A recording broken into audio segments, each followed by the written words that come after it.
What I'd like to talk about right now is unbalanced relationships. This is kind of my relationships 101, I guess.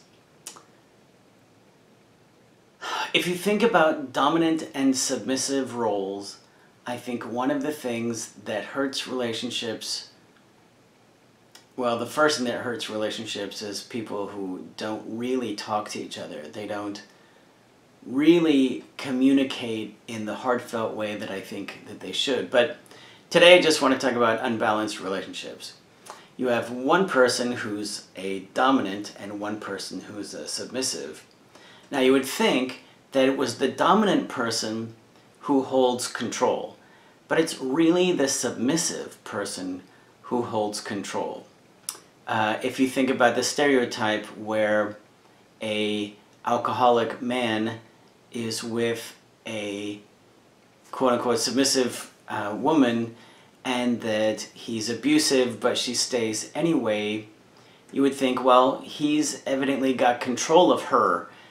And in a sense, he does, but what happens when she decides that she's had enough and she leaves? What happens to his behavior?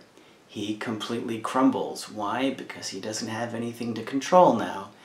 And that he begs and pleads and whatever it takes to get her to come back, and at least for a little while, continues the charade, right? Until finally he can't control himself anymore, and it goes back to the way it was. But the point here is that the submissive person really has more control than you would think.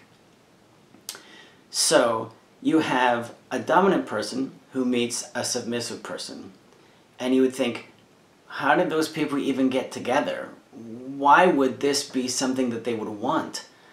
And what happens is that the dominant person looks at the submissive person and says, oh, here's someone who'll do everything that I want, everything that I say, everything that I need, they'll do.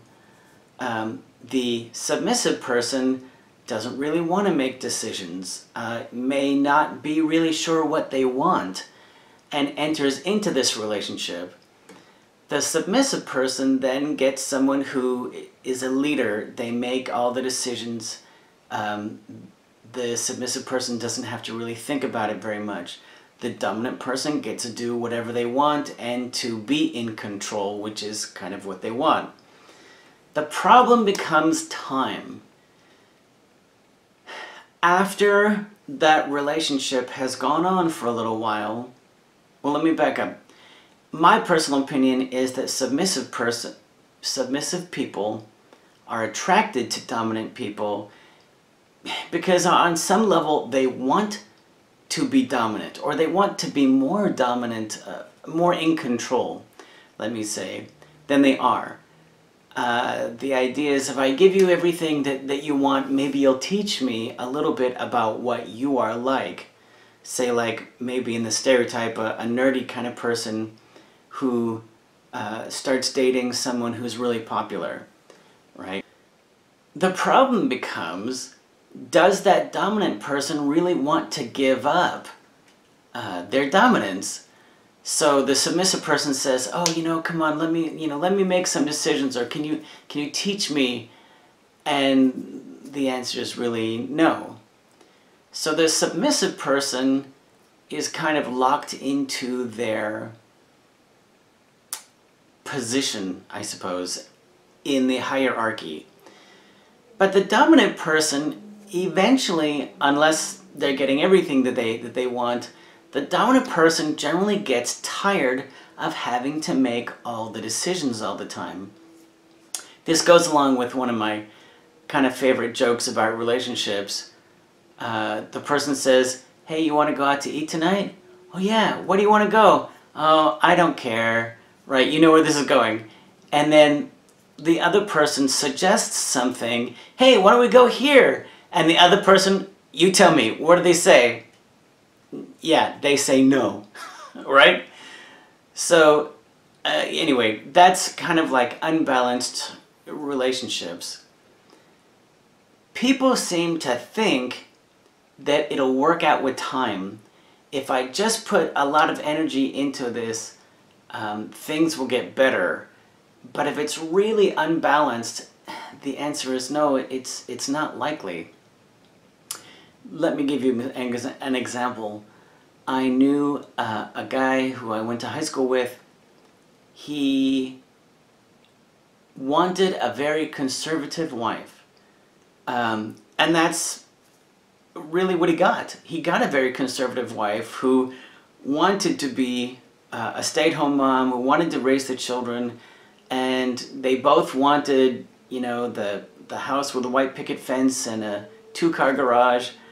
But they wanted all of it at the same time. So what happened is that he was working 3 jobs and like 7 days a week. And once they'd had their second kid, and I think they were only a couple years apart. So he had one who, I think they maybe both have been still in diapers. And he really felt unappreciated. So here's the other thing that I say to students is, what's the #1 reason why people cheat? And no, it's not sexual adventurousness or whatever it's called. But it really has to do with one person feeling that they're not valued by the other. So my friend, he really felt that he was working all of these hours, he was putting in a lot of time and energy, and he really didn't feel like his wife appreciated him. On top of that is that he felt like that she wasn't pulling her weight, let's say. And then one day I was there, and she said to me, you know, I think our relationship is really strong because me and my husband talk all the time. And I was kind of taken aback because that's not what he was telling me. So the idea is that he got the kind of wife that he wanted, but that ended up being not the kind of wife that he wanted. So I think this is important. When I talked in one of the other videos about identity versus role confusion, you have to really know what you want. Once you get what you want and then decide this sucks, you know, you have affected more than you now. You have affected, you know, someone else, maybe in a positive or negative way, and I think more in a negative way.